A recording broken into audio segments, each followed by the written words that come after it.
And we're both like little hopeless romantics. It's so sickening sometimes. But even with as close as we are in our relationship and how in sync we are, sometimes it feels like he leaves me hanging and he doesn't get some things that I need. And so I've been exploring that and thinking about my clients when they're talking about, you know what, I can't ever get a man to do this, or I can't ever get a man that, you know, to be a man. He's just like, I have to tell him to do everything. He doesn't know what things that he needs to do without me having to tell him, or he's doing things that are hurting my feelings and I'm telling him to stop, but he won't stop. So there was a scenario the other day in our group where one of the ladies was saying that sometimes her man is he gets a little moody. And when he gets moody, he really doesn't really want to be bothered. And so she does not live with him. So she'll come and see him, but then he's moody. And then she feels slighted because he didn't call her ahead of time and say, don't come today because I'm feeling moody. So he's done this a couple of times, and she's, you know, has had her feelings hurt. And so she's reaching out and asking me, like, what can I do to help him understand that he needs to tell me when he's in a bad mood, so that I don't drive all the way out to his house and get there and he doesn't want to be bothered. Then there was another scenario where another woman was saying that, you know, she was going kayaking or something with her dude, and mistakenly the people next to her took her kayak, took her rowboat or whatever, took it mistakenly for them. And the guy was standing there, the dude she's dating was standing there, and he didn't even say, you know what, you know, I think this may be my date's thing. Let's wait for her to come back to verify. He didn't say anything. He just let them take it. And they're rolling out in the river or wherever the body of water they were. And she was really offended. And she was just like, inside of her, like, why wouldn't he stand up for her? Why wouldn't he say, you know, bring me, why wouldn't he say, let's sort this out. Let me make sure we don't have our equipment mixed up. Why would he just stand there? And why would she have to do all the fighting on her own?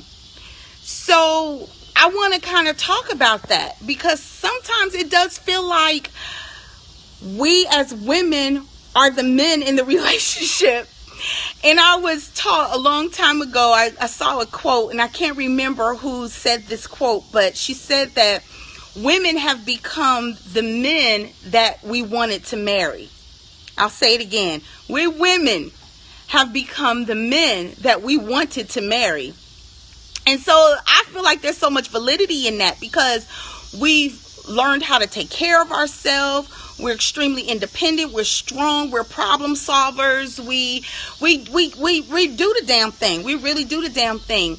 But then our heart, you know, and well, let me just back up before I get there.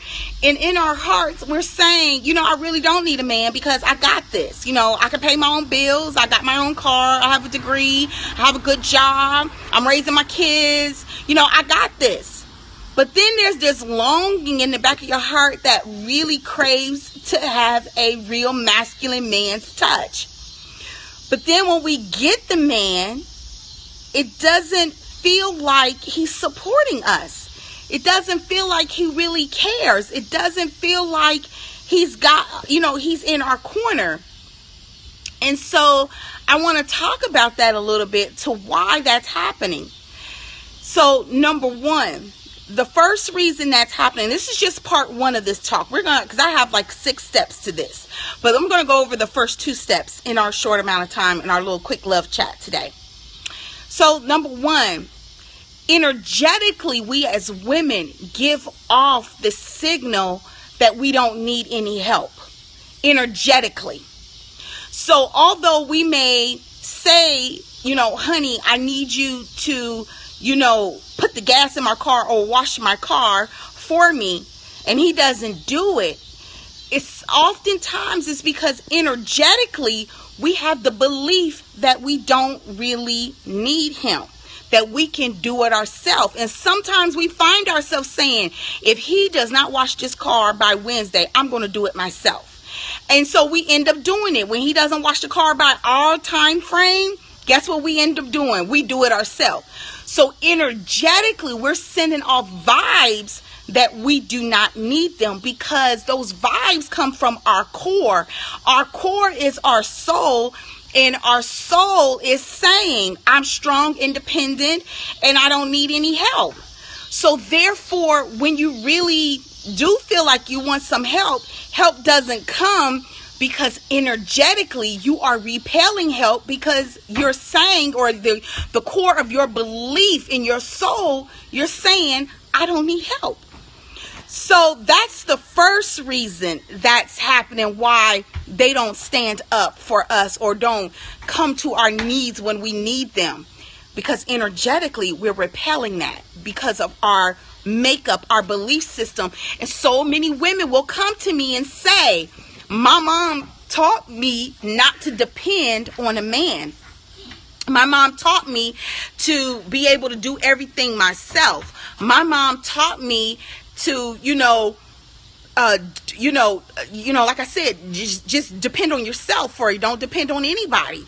And so therefore, when our moms teach us that, or our fathers teach us that, or our grandparents teach us that, we own that. That becomes the gospel for us. That becomes our truth. So there, when we have that longing to be supported and to be loved, we can't be loved or supported, because energetically our truth is repelling that. So let me move on to number 2. The second reason that happens is because in the dating stage of a relationship, the relationships goes through different stages as we are dating, and even in marriage as we are getting to know each other. And there is a specific stage where we as women are supposed to negotiate and talk about what it is that we need from our partner. But like some of my clients, she's newly involved with a guy, and she is so loving him and he's so loving her, and they're living out loud on Facebook, and they're the answer to each other's prayers. She's struggling with going from, not having anybody to having somebody who absolutely adores her. And, it hasn't even been 90 days and she's struggling with the sex issue. Follow me, I'm going somewhere with this. She's struggling with, oh my God, I want to have sex with him so bad. I want to have sex with him so bad. But it's not even time for that. It's not time for that. So what we do is we jump in a relationship. We are enamored by each other, and then we go to sex. Well, between being enamored and the sex is a negotiation period for women, or supposed to be, where you figure out where the relationship is going, and you're able to articulate what your needs are and what your desires are and your expectations, and see if he is willing to fulfill those needs and expectations. And you watch him and make sure that he is a person that does what he says he's going to do.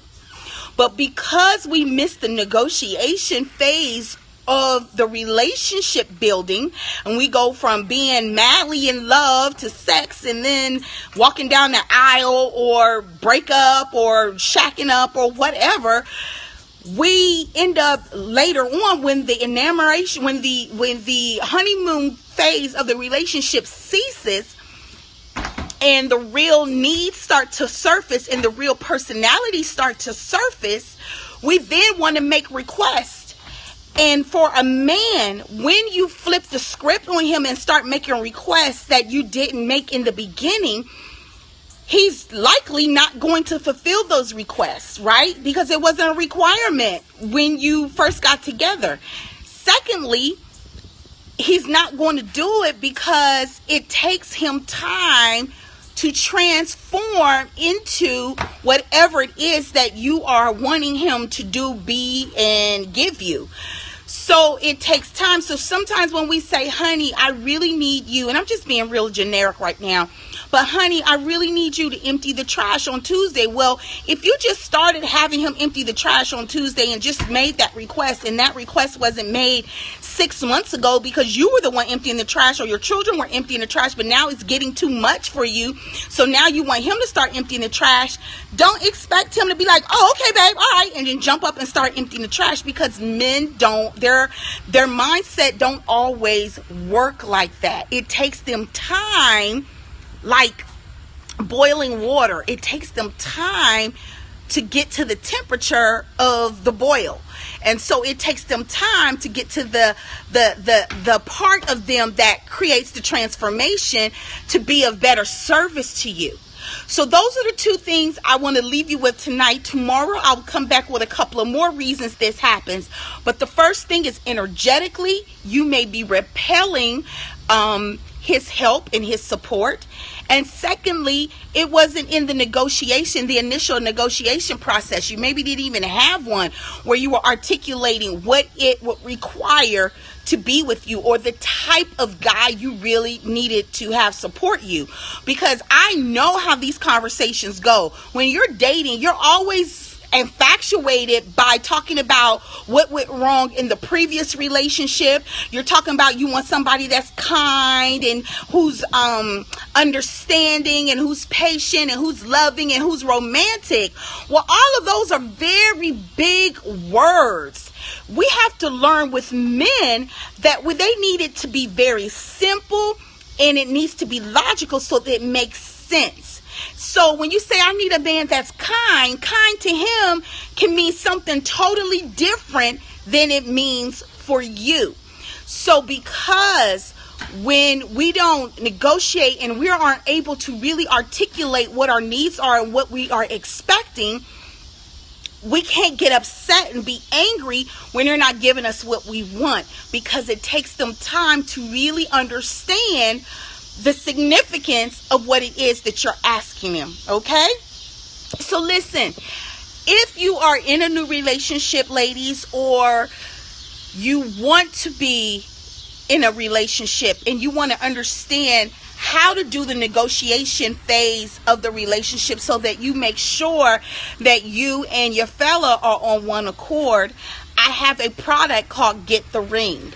And Get the Ring is not about just, getting him to propose to you, but it's about the process of dating and courtship that you go through, and how you're supposed to show up, and what the expectation should be, and how you articulate what it is that you need in a way that you stay feminine, but you're also communicating in a way that makes him want to do things for you. Not only that, with Get the Ring product, it comes with scripts. Yes, I wrote out scripts that you can memorize and use so that you can articulate yourself very clearly and very specific, because men are very simple people. So I have, it's a script, some scripts, and it's also a video. And audio. So Get the Ring is available. If you want to get the Ring, and I'm going to say this, so I have to get a new domain name so that it's shorter, but you go to squareup.com/store/Nikisha Michelle International. Again, Get the Ring. That program, if you want that program, it's at squareup.com/store/Nikisha Michelle International. And when you go there, you'll be able to get the ring. I'm sorry, I'm outside enjoying nature down south in Chattanooga, Tennessee. But you can get the Ring program if you really want to get really good at that negotiation process and being a different type of woman that makes a man want to do things for you. Okay? Listen, Until we meet or speak, you hug yourself for me. I'm Naxira Nikisha Michelle, and I'm looking forward to seeing you tomorrow night. Have a good evening.